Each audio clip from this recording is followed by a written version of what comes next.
কোনো বেলে নেওয়ার ঝামেলা ছাড়াই একটা আলু দিয়ে আমি বানিয়ে নিয়েছি 50টারও বেশি পাঁপড়। নমস্কার বন্ধুরা, আমি দীপা আর আপনারা দেখছেন দীপার রান্নাঘর। আমার রান্নাঘরে সবাইকে স্বাগতম। আজকে বানাবো এই যে একটা আলু দিয়ে বেশ অনেকগুলো পাঁপড়। আপনারা অনেকে আলু পাঁপড় খেয়েছেন, কিন্তু এইভাবে একবার আলুর পাঁপড় বানিয়ে দেখবেন, দারুণ লাগে খেতে। এই একটা আলু দিয়ে আমি অনেক পাঁপড় বানিয়ে আপনাদের আজকে দেখাবো। আলুটা ছোলার সঙ্গে সঙ্গেই জলের মধ্যে দিয়ে দিতে হবে, দেরি করলে আলুটা কালো হয়ে যেতে পারে। এই একটা আলু দিয়ে অনেকগুলো পাঁপড় রেডি হবে আজকে। আপনারা চাইলে এর থেকে বেশিও আলু নিতে পারেন, কিন্তু আমি এই একটা আলু দিয়ে বানিয়ে দেখাচ্ছি। দেখবেন কত পাঁপড় তৈরি হবে। এটা কোনো বেলাবেলি ঝামেলা ছাড়াই তৈরি হবে, আর এটা সারা বছর সংরক্ষণ করে রাখতেও পারবেন। এবার আলুটা ছোট টুকরো টুকরো করে কেটে নেব।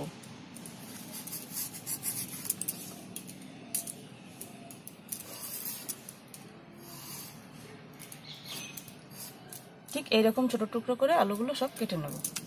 কাটার সঙ্গে সঙ্গেই জলে দিয়ে দিতে হবে, নাহলে আলুগুলো কালো হয়ে যেতে পারে। আমি এই যে আলুগুলো সব কেটে জলের মধ্যে দিয়ে দিয়েছিলাম। এবার আলুগুলো আরো 2-3 বার এরকম জল পাল্টে পাল্টে ধুয়ে নেব।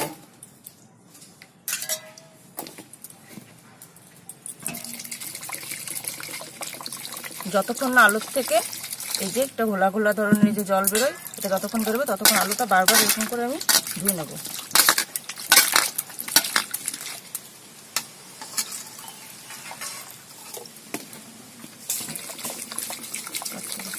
জল পাল্টে পাল্টে আমি ধুয়ে নিয়েছি। এখানে একটা মিক্সি ছোট জার নিয়েছি।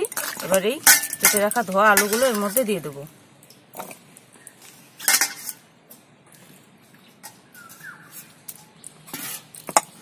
এর মধ্যে দিয়ে দেবো সামান্য একটুখানি জল। জল দিয়ে এর একটা স্মুথ পেস্ট আমি রেডি করে নেব। এই যে পেস্টটা আমি রেডি করে নিয়ে চলে এসেছি। দেখুন এই যে এরকম ঠিক হয়েছে। এবার একটা বাটি মেপে নেব।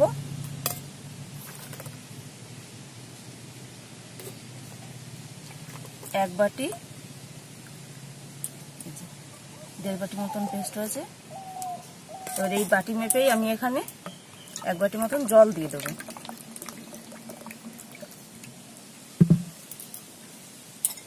বেশি দেরি করা যাবে না।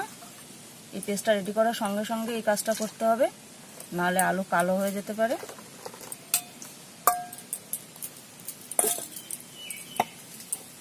এটা আবার ভালো করে একটু মিশিয়ে নেব।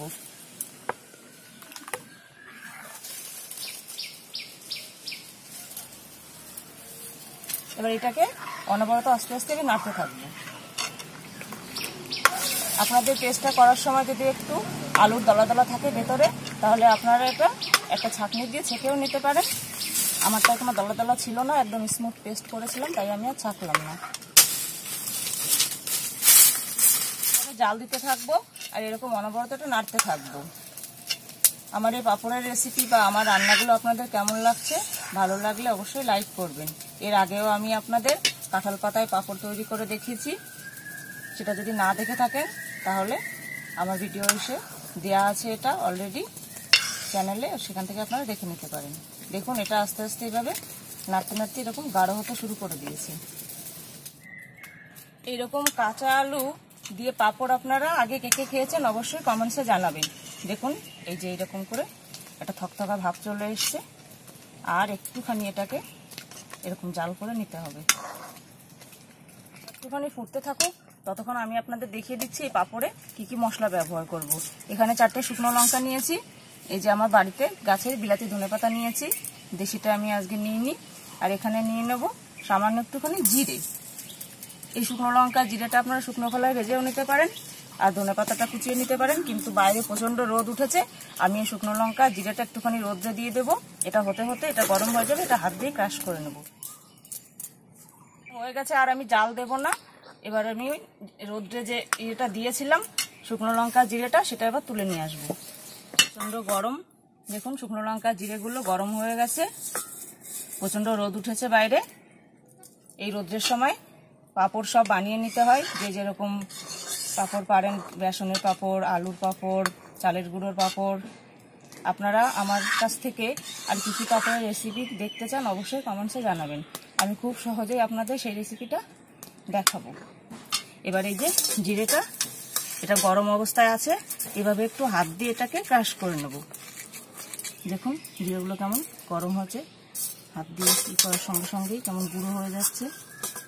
বেশি না, সামান্য একটুখানি।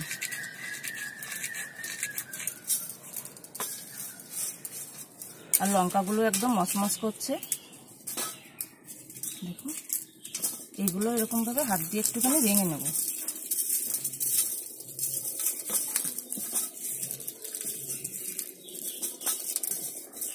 এটা হয়ে গেছে, এটা আবার নামিয়ে নেব।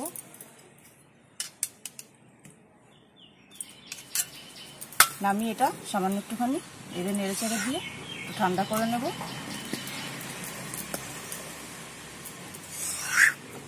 একটা আলুতে দেখুন কতটা আমার পাঁপড়ের ব্যাটার তৈরি হয়েছে।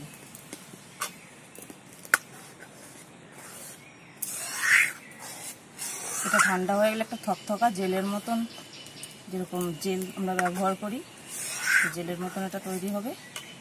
এখনো গরম রয়েছে, তাই ঠান্ডা হয়ে গেছে। এবার এর মধ্যে মিশিয়ে দেব কিছুটা লবণ।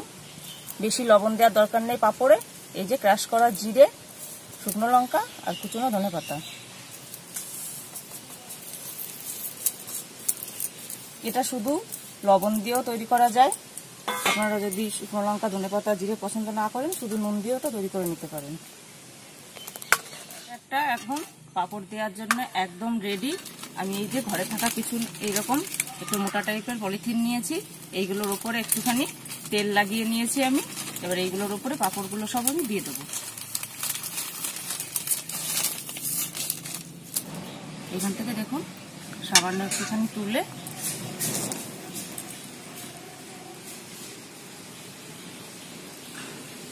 বেশি লাগে না, অল্প একটু দিয়েই এইভাবে হাতার পেছন দিকটা দিয়ে এইভাবে ঘুরিয়ে দিলেই পাঁপড়গুলো একদম রেডি। দেখুন পুরো একদম স্বচ্ছ কতটা লাগছে, এপাশ ওপাশ দেখা যাচ্ছে। এভাবে আমি সবগুলো রেডি করে নেব। রেডি করে নিয়ে এগুলো সব আমি রোদে দিয়ে দেবো একদিনের জন্য। একদিনেই পাঁপড়গুলো শুকিয়ে যাবে। তার পাঁপড়গুলো তৈরি করে নিলাম। ভিডিওটা ভালো লাগলে লাইক করবেন, আর ভালো লাগলে বন্ধুদের শেয়ার করবেন। আমার চ্যানেল নতুন হলে চ্যানেলটা অবশ্যই সাবস্ক্রাইব করবেন। কেমন লাগলো এটা কমেন্টসে অবশ্যই জানাবেন। এভাবে আস্তে আস্তে পাঁপড়গুলো আমি রেডি করে সব রোদে দিয়ে দেবো। আবার একটুখানি ব্যাটার নিয়েছি, দেখুন জাস্ট এইটুকু দিয়েই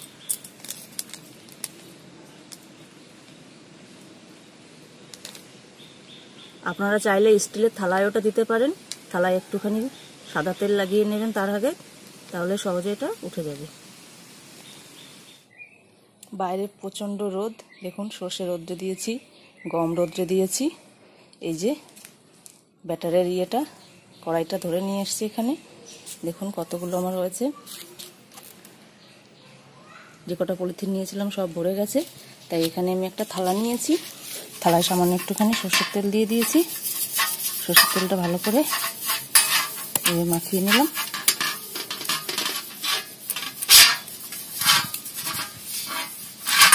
একটা আলু দিয়ে অনেক পাঁপড় তৈরি করে নেওয়া যায়। এই সেই ব্যাটার সামান্য একটুখানি নিয়ে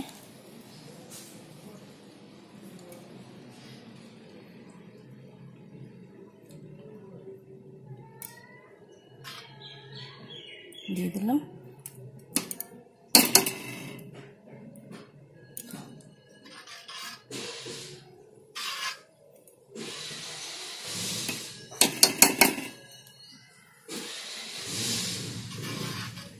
ছোট বড় যেরকম সাইজের আপনারা পছন্দ করেন সেরকম বড় বড় করেও দিতে পারেন।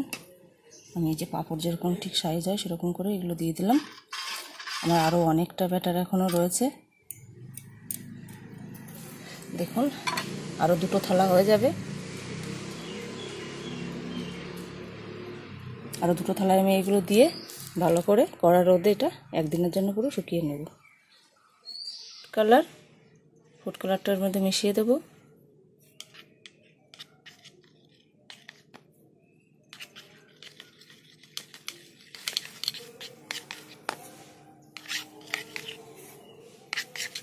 আর একটা প্লেটে ওই যে তেল মাখিয়ে নিয়েছি আমি।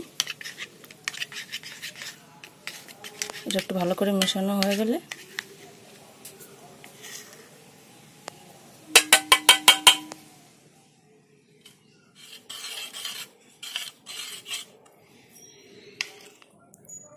দেখুন পাঁপড়গুলো একদিন রোদ্রে কতটা শুকিয়ে গেছে। এখন বিকাল বেলায় আমি আপনাদের একটা এখান থেকে তুলে দেখাচ্ছি। এগুলো আস্তে আস্তে এরকম দেখুন কত সুন্দর উঠে গেছে, এপাশ ওপাশ পুরোটাই দেখা যাচ্ছে।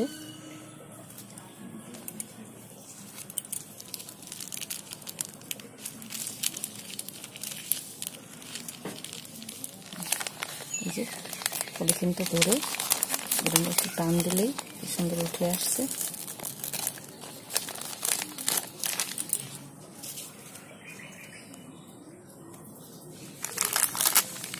যে কালারিং পাঁপড় বানিয়েছিলাম সেটাও আমি এই যে তুলে নিয়েছি। দেখুন এটাও কত সুন্দর হয়েছে।